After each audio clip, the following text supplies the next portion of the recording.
안녕하세요. 그냥연보입니다. 저는 비트메이커이자 필라테스 강사로 현재 투잡을 뛰고 있는데요. 필라테스 강사를 하기로 마음 먹은 게 이제 비트메이커 하면서 수입이 너무 부족하니까 이제 새로운 직업을 또 하나 구해야겠다고 생각을 해서 필라테스 강사를 하게 됐던 거예요. 오늘은 비트메이커로서 좀 성공하기 위해서 해야 할 일들, 이런 것들을 좀 정리를 한번 해봤어요. 성공했던 사람들은 자기가 성공했던 그런 루트에 기반해서 얘기를 하니까 제대로 자리 잡지 못한 저의 시각에서 봤을 때 비트메이커로서 좀 더 성공하기 위해서 해야 될 행동들이나 이런 것들을 좀 정리해보는 것도 의미가 있지 않을까 싶어서 영상을 만들게 됐어요. 첫 번째로 해야 될 거는 제가 생각하기엔 인터넷에 비트를 많이 올리는 거예요. 사운드 클라우드가 됐던 유튜브가 됐던 아니면 인스타그램이 됐던 그런 곳에다가 비트를 좀 많이 올리는 게 첫 번째로 해야 될 일이 아닐까 싶어요. 레슨생들한테도 이 얘기를 자주 하긴 하는데, 인터넷에 비트를 올리는 제일 큰 이유는 나를 알리는 거예요. 나라는 사람이 있다 라는 거를 이제 세상에 좀 알리는 거죠. 그렇게 또 사람들이 나를 발견할 수 있게 해주는 게 또 내가 해야 될 일이 아닐까. 저 같은 경우도 인터넷에 비트를 올린 걸로 래퍼에게 연락이 와서 이제 같은 크루를 하게 되고, 그 크루 안에 이제 릴보이도 있었고 루이도 있었고 그 긱스가 있었고 라보너비트, 보이원더, 테이크원 이런 래퍼들이 있었어요. 그냥 인터넷에 비트를 올렸던 게 거기까지 간 거죠. 그리고 또 하나 이유는 피드백을 받기 위해서. 피드백이 없으면 어떡하냐 이런 이제 걱정을 좀 많이 하잖아요. 그런데 제가 느끼기에는 무풀도 피드백이라고 생각을 해요. 내 음악이 좀 별로구나 이렇게 한번 생각해 볼 수 있잖아요. 안 좋은 반응들이나 아니면 무풀이나 이런 것들도 받아보면 또 하나의 자극제가 될 수 있고, 그걸 통해서 내가 또 개선해야 될 부분들도 쉽게 와닿을 수 있을 것 같아요. 완벽한 모습들만 사람들한테 보여주려고 하는 거는 제 개인적으로는 그렇게 권장하진 않는 것 같아요.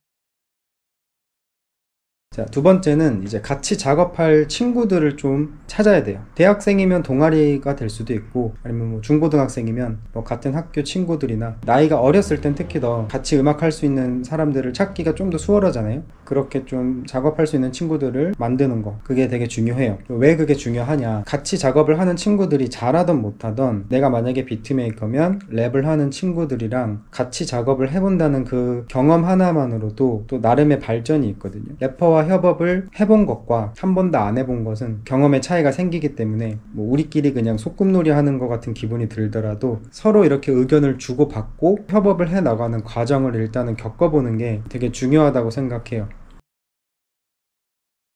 그 다음은, 이건 좀 마음가짐에 대한 얘기인데요. 너무 엘리트 코스로 가려고 하지 않으셨으면 좋겠어요. 엘리트 코스라는 게 무슨 말이냐, 예를 들어서 멋있는 회사에 들어갈 거고, 바로 멋진 앨범을 낼 거고, 바로 스포트라이트를 받고 멋있게 행보를 가져가겠다 이렇게 생각을 할 수도 있잖아요. 저는 그럴 때마다 이런 생각을 좀 해요. 축구를 좀 예로 드는 편인데, 메시 같은 경우는 처음부터 바르셀로나 유스로 시작을 해서 계속 바르셀로나에서만 뛰다가 파리 생제르맹까지도 가고 이렇게 명문팀에서만 뛰었잖아요. 그런데 또 어떤 선수들은 2부 리그, 3부 리그도 갈 수도 있고요. 그러다가 1류 팀으로 가는 경우도 있죠. 반다이크였나? 반다이크도 선수 초기에는 그렇게 좋은 팀에서 뛰지 못하고 이후에 리버풀로 갔었죠. 그래서 제가 하고 싶은 얘기는, 어떤 선수들은 멋있는 팀에서만 뛰진 않았다. 본인들은 알았겠어요. 명문 구단에서 뛰게 될지. 여러 가지 케이스가 있는 거잖아요. 그런 케이스들을 멋있게 보이게 만드는 건 자기가 할 일이라고 생각을 해요. 제가 알기로는 릴보이,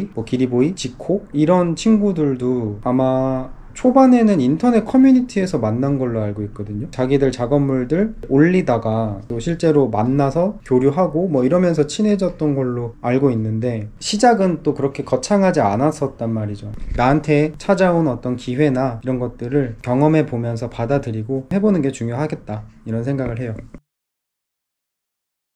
그리고 그 다음엔 어느 시점에서는 잘하는 무리에 껴있는 것도 중요해요. 내가 좀 배울 게 있는 사람들과 교류도 해보고 이런 경험을 어떤 시점에선 쌓는 게 되게 중요해요. 그래야 내가 갖고 있는 시야도 더 넓어지고 그런 좋은 부분들이 있죠. 어느 정도 내가 무리라는 게 생기거나 교류하는 사람들이 생기면 그런 사람들을 통해서 또 새로운 사람들을 알게 될 수 있는 계기들이 생기게 돼요. 웬만하면 공연을 한다 그럴 때 공연 보러 꼭 가시고요. 뭐 파티나 뭐 이런 것들을 한다 하면은 그런데도 같이 참석을 해보는 것도 좋고, 오프라인에서 새로운 사람들을 만날 수 있는 자리들이 있으니까 적극적으로 다니면서 사람들도 많이 만나고, 주변에 지인의 지인 뭐 이런 사람들이라도 아 저런 사람들은 또 저렇게 생각을 하는구나 이렇게 보게 되는 것만으로도 동기부여를 주니까 그런 것들이 되게 좋은 영향들을 많이 줄 거예요.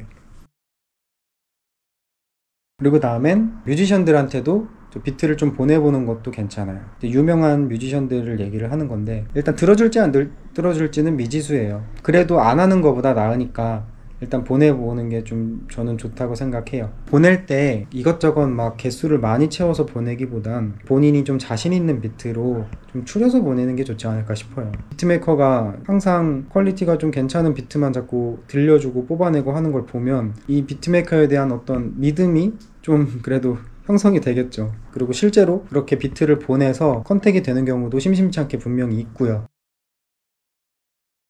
뭐 열심히 해야 되고 실력 좋아야 되고 적극적으로 임해야 되고 누가 모르겠어요. 근데도 행동으로 잘 옮겨지지 않고 이상한 관성이 생기거든요. 비트메이커들은 그냥 계속 작업만 하는 관성이 생겨요. 그러다가 나중에 깨달아요. 조금 더 돌아다녀 볼걸, 사람도 좀 만나고. 저라고 몰랐겠어요. 그 시절에도 이상한 그 굴레에서 좀 헤어나오기도 쉽지 않더라고요. 이상한 굴레에서 벗어나서 사람들을 만나고 하다 보면, 제가 그랬을 때 느꼈던 경험은 여러 가지 이야기를 나누니까 앞으로의 계획이나 뭐 이런 것들에 대해서도 얘기를 주고받잖아요. 뭐 나 이제 앨범 낼 건데 어떻게 할 거고, 나 이번에 누구랑 또 조금 연결돼서 뭐 피처링 해준다는데 막 이런 식으로 할 거고 저쩌고 막 이런 얘기들이 막 있잖아요.